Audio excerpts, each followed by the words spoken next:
Hey, what is the closest country to China that's not Myanmar or Cambodia? Now, don't cheat by Googling it. It took me 14 tries to get Wednesday's answer to Globle, a new online geography game, and that's spelled Globle. It's like a geography version of Wordle. You know Wordle, the crazy popular word game that came out last fall during the pandemic, where you have to figure out the daily 5-letter word. Well, when Wordle became super popular, it gave Toronto engineer Abe Train the idea to create his own Wordle-style game. So at age 26, he quit his steady corporate day job at HelloFresh, and he took courses in web design and app development. And then Globle was born this year. Train says nearly 1.5 million people played Globle every day after it launched. And if you think the people who post their Wordle scores every day are hardcore, they're nothing compared to Globlers. Yeah, people keep spreadsheets and sticky notes and Word documents. And some people have sent me screenshots or just clips from them when they ask a question. And it's so funny because I get a glimpse into how people are interacting with the game kind of by accident. And I'll see a table with a list of initials. And I write, okay, these are friends and family that are playing the game with them. And, the date going back to March or February to around the start of the game. And they've just been playing this whole time, which is so exciting to see. I'm Ellen Besner, and this is what Jewish Canada sounds like for Thursday, August the 4th, 2022. Welcome to the CJN Daily, sponsored by Metropia.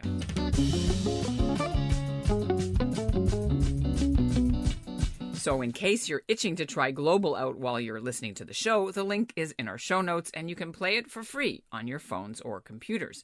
The creator, Abe Train, is a day school graduate from Toronto's Tannenbaum Chat High School, and he's a chemical engineering grad from the University of Waterloo. Globle is his biggest hit, but he also has another web app game now called Plurality, which is like Family Feud, and he's got one for sex ed teachers to use in the classroom. It's called Genital. Abe will be here to talk about how he handles the geopolitical controversies of his new Globle game. But first, here's what's making news elsewhere in Canada right now. I'm George Blumen in Vancouver, and this is what Jewish Canada sounds like. Statistics Canada says last year was another bad year for Jews being targets of hate crime in this country. In 2021, the government says Jews topped the list of the complaints they got about hate crimes against a religious group, way higher than against Muslims or Catholics. The police reported 487 hate crimes against Jews last year, and that's up 47% from the year before, in 2020, when they got 331 complaints. The Black community is actually the biggest target for all hate crimes when it comes to someone's race, 642 cases last year. Ottawa says the situation is likely much worse than anyone knows because only 1 in 5 hate crime cases ever get reported to the authorities. So, spoiler alert, the answer for Wednesday was Thailand. And joining me now is Abe Train from his office in Toronto.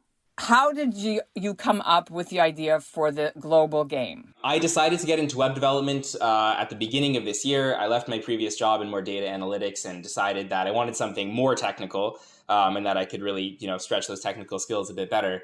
And this happened to be around the time that Wordle was really, really big. And I'm sure people remember Wordle, and I'm sure people like me are still playing it pretty much every day. So I wanted to make something. It's a fairly simple game. So I was like, all right, I can do that. And I wanted to make something fairly similar. And my original idea was going to be movies. But I spent a couple days thinking about it. And every arrangement I could think was no matter how I put the game together, there was such a good chance that whoever was playing wouldn't know the movie of the day, just because there's so many movies and people just aren't familiar with every movie. And so I scratched that idea and was like, all right, what is a set? What is a category that people will have the opportunity to win every single day? And I was like, I got to geography pretty quickly from there. So that's how it became countries. And so I looked this up because I didn't know. And so bad for me, geography teacher, Mr. Quillage, sorry, from Herzliya Saint Laurent in Montreal. But there are 195 countries, correct me if I'm right or wrong. 2 are not in the UN because there's 2 are the state of Palestine, which some people don't accept. So what is the global number of countries you have to work with? That's a really tough question. And when I first started the game, I was kind of using a list that I got from somewhere else. And I very quickly got lots of messages from people about certain things being right or wrong, or at least difficult to justify having them in the list like that. So one of the inspirations for the game, which is a website called Sporkle, and they have a blog post where they define according to their own terms, what is a country? Because as you said, the United Nations will recognize, has its own list of recognized countries, but then it can't really be used as a perfectly strict determination either. A good example of that being Taiwan. Almost the whole world will recognize Taiwan as an independent nation. China, which has a lot of sway in the UN, does not. So all in all, to answer the question, there's 197 valid guesses in the game. And so that's what, I'm very careful not to say like, this is definitively the list of what is a country, because there is no definitive list of exactly what is a country. So I say these are the valid countries within the game of Globle. Okay, let's talk a bit about, you're Jewish. We have a Jewish podcast. So let's discuss the Arab-Israeli conflict, shall we? Perfect. No, but it's an issue. People are going to talk about the West Bank, occupied territories, state of Palestine. How do you navigate what people recognize and what people don't? Yeah, great question. So when it comes to just like what is a country, I always refer back to and this happens all the time. Sometimes with Palestine, very frequently it'll be places like Western Sahara, Northern Cyprus, the Kashmir region. Like there's a lot of contested places in the world and a lot of people in the world with strong opinions on them. So the first thing I do is say, like, the question of what is a country, I defer to this blog post. I say, like, I know it's not perfect, but I need something. I can't just be the person that decides what is and what isn't. So I leave it up to that. But, a lot of the work that I do through the game, a lot of the customer support, I guess you could say, and just, communication around the game happens through Twitter. And not everyone on Twitter is going to share their feedback in the most polite and or direct message or anything like that. Well, let's say, be honest, you're getting hate mail about Israel and Palestine, or no? When the game was like first exploding, there wasn't anything until it was the country of the day. So when like Palestine was the country of the day and when Israel was the country of the day the first time, I would get a couple messages about each of them. For the most part, not terrible. And if it was particularly rude, and I got some pretty rude ones for both of them, I'll be frank. It was usually like, no one's like trying to make an argument or trying to convince anyone of anything. It was kind of just like anger directed in a tweet or in a direct message or something like that. And, I kind of, I'm familiar with the conflict. I understand that people have very strong opinions on both sides of it. And for the most part, I was able to just, kind of push that aside and continue with the game and doing what I think is the best thing for the game and the players. On a personal level, you went through the Jewish day school system. How does it feel to have to, do this? It's a business and you still get all this hate. It's a game, but people are not taking it as a game, right? There's an online war. Yeah, I would say so. So that's a really good question, kind of like how I'm feel about getting those messages. One of the ones that bothered me the most was from, I think, like some Chabad account or something like that, saying like, oh, I can't play this game anymore. And that was the kind of thing where like, I'm not trying to make a stance. I understand why some people are offended, but I don't like it when people try to claim as though the game is making a stance. But then at the same time, like you have to make a decision one way or the other. And so like just deciding to use this framework is still making a decision, right? So I can't say that I've completely abdicated all discussing of what is a country and Arab-Israeli conflict and anything like that. But countries that are separate, like islands, are a little bit tricky. So Greenland is not a sovereign nation. It's part of Denmark. And that one's really tricky. A lot of people don't know that. But in my list of countries, that's how it's going to show up.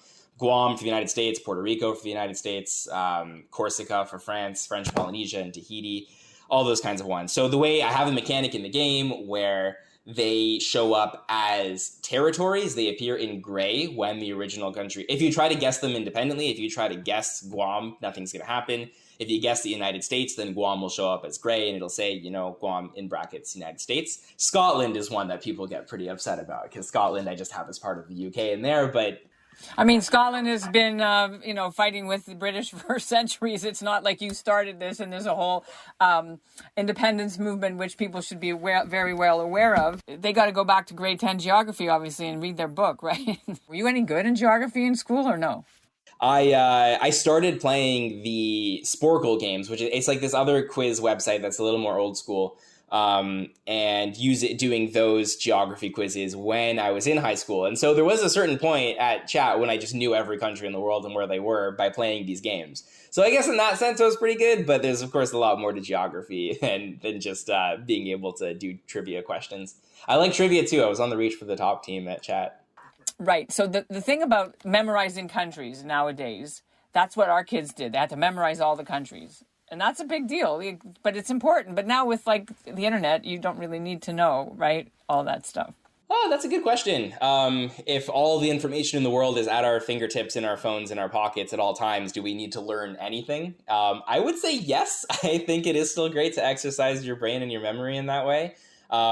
Just, watching Jeopardy and being able to keep up with those questions without having to look up anything is certainly very rewarding, but also makes you more fun at parties, just having great list of fun facts in your bank.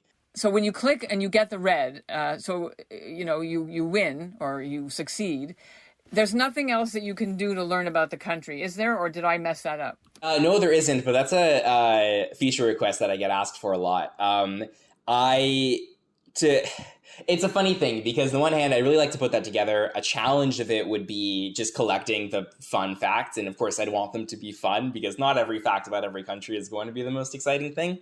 I'm also a little bit cautious about, when the country is something like North Korea and, the information. I just want to be careful about the information that comes up about North Korea or, when the game is won. So it's a lot of considerations when making a new feature like that. But if I was to put something like that together, I'm thinking about it for maybe like back to school, so September, to kind of hopefully make it more part of a classroom experience and make it more educational and learning in that sense. Oh my God, you could be Miss Frizzle on the Magic School Bus. Let's do it. That's the dream. That's the dream.